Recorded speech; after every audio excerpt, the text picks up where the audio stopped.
Trump और अमेरिकी हुकाम को कत्ल करने की मंसूबाबंदी पर पाकिस्तानी शहरी गिरफ्तार। जरा अंदाजा लगाओ कौन लोग हैं। Is the FBI arresting a Pakistani national in connection with an alleged plot to assassinate former President Donald Trump? क्या कहना चाहेंगे हमारे लिए एज अ पाकिस्तानी कितनी इंसल्टिंग बात है। हमारा मुल्क 76 साल बाद किन मसाइल से दुचार है। आसिफ मर्चेंट डोनाल्ड ट्रंप और मुतादिद अमरीकी सियासतदानों को कत्ल करने की मंसूबाबंदी कर रहे थे। इससे पहले करीमा बलूच की हत्या की साजिश, हत्या की गई थी, उस पर आरोप लगे। वहां से इंडियन इंस्टीट्यूट ऑफ टेक्नोलॉजी से बच्चा पढ़ के निकलता है, उस यहाँ पे आप वर्ल्ड बैंक का एड बन जाता है। यहाँ मैं आप देखा उनके डायस्पोरा की स्ट्रेंथ देखें, आप भारत देखें ना, भारतीयों के डायस्पोरा की स्ट्रेंथ देखें। दुख के साथ ये कहूंगा, अमेरिका के पास एक एविडेंस आया कि पाकिस्तानी हत्याएं कराते हैं दूसरे कंट्रीज में। जहाँ जाके वो कोई पॉजिटिव काम नहीं कर रहे, वो नेगेटिव चीजें ही उनको फैला रहे हैं, उन्हें नहीं चाहिए। देखो हमने एक टैग लगा हुआ है अपने ऊपर, हम इस्लामी वो गैर इस्लाम की चीजें यूज कर रहे हैं। चौथा बुरा पासपोर्ट जब आपके हाथ में हो तो उसके बाद आपको सिर्फ और सिर्फ शक की निगाह से देखने के अलावा दुनिया की कम्युनिटी के पास भी कोई चारा नहीं है। डोनाल्ड ट्रंप को निपटा के पाकिस्तान को भी फायदा था। क्यों? क्योंकि डोनाल्ड ट्रंप एंटी पाकिस्तान थे। क्योंकि ट्रस्ट ही किसी को नहीं है कि इस मुल्क का शहरी जब ये मुल्क छोड़ेगा, क्योंकि जो बदनामी होनी थी वो हो गई, लेकिन अब अगर फौरन ये खबर वालों को पता होता है पाकिस्तानियों के लिए जो कि इस पासपोर्ट को लेके बाहर जाते हैं, ना उनकी कोई इज्जत की जाती है। लेकिन उसके बाद हमने पता लगाया कि इसमें तो पाकिस्तान था।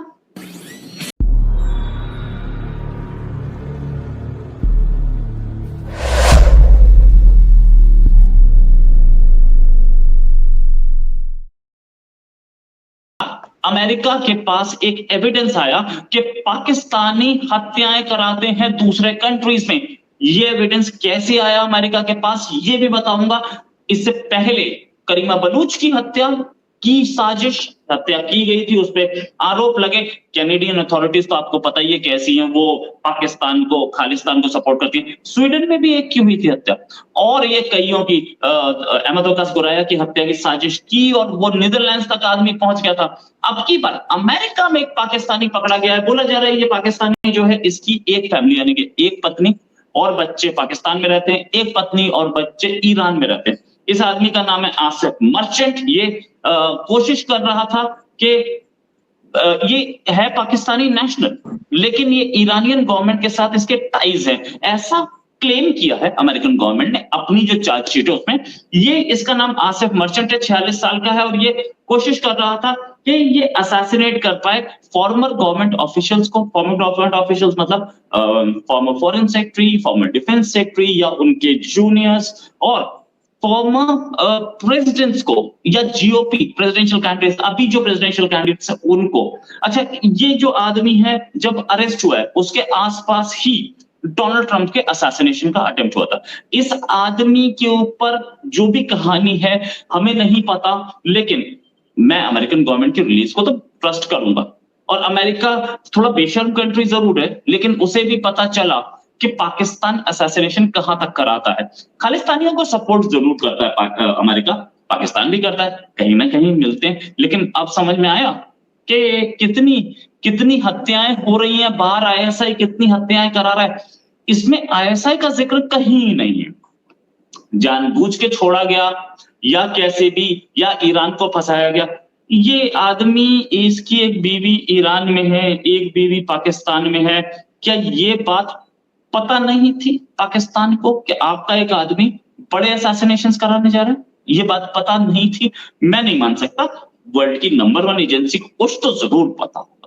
कहां तक पता था ये इस रिलीज में लिखा भी नहीं गया है, ठीक है। और इस आदमी ने $5000 दिए और बोला कि मैं वापस चला जाऊंगा, उसके बाद बाकी पैसा दिया जाएगा और काम भी उसके बाद ही करना। क्यों इसने बोला ऐसा? क्योंकि ये चला जाएगा, उसके बाद ये पकड़ा नहीं जाएगा।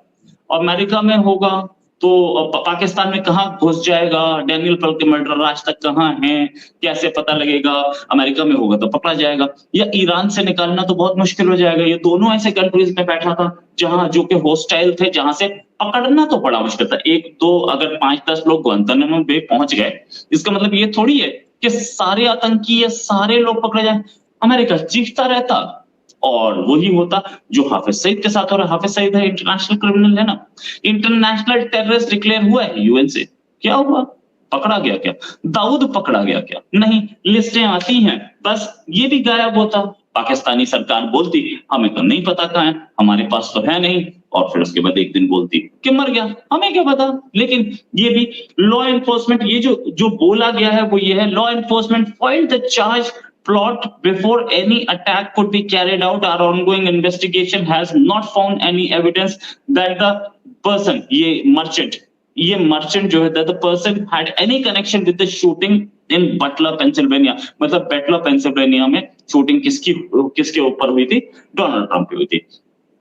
ये आदमी इसकी पहले भी मतलब इस आदमी के जो पकड़ा गया, इससे पहले भी Mike Pompeo, former secretary of state, उनको धमकी आ चुकी है।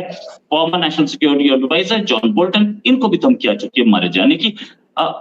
ये दोनों भी इससे रिलेटेड थी आदमी से, इसका भी कोई ऐसा प्रूफ नहीं है।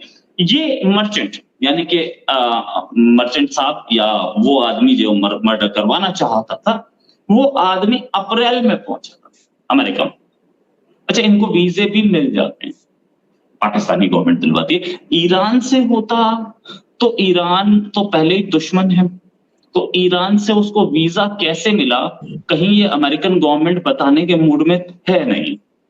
तो इसको, क्योंकि इसके पास पाकिस्तानी पासपोर्ट है, तो ये पाकिस्तान से वीजा लेके गया होगा, ये गारंटी है। तो इस रिलीज में तो कहीं ऐसा नहीं है कि कहां से पहुंचा था। और पाकिस्तान में ऑफिशियल्स के साथ कनेक्शन रहे होंगे इसके, जिन्होंने कोशिश की होगी कि इसको भेज दो, ठीक है। अच्छा, मैं ये नहीं मान सकता कि एक आदमी 4 बार 5 बार ईरान चला गया है, 10 बार ईरान चला गया है, मतलब 1-2 बार में तो कॉन्स्पिरेसी हैच नहीं हुई होगी ना। वो गया होगा, बाय एयर गया होगा, वीजा लिया होगा, एयरपोर्ट से गया होगा या क्रॉस करके गया होगा। बीवी है वहां पे, बच्चे हैं, तो ऑफिशियल्स की निगाहों में होना चाहिए। ईरानियन ऑफिशियल्स की निगाहों में तो होगा, पाकिस्तानी ऑफिशियल्स की निगाहों में भी होगा।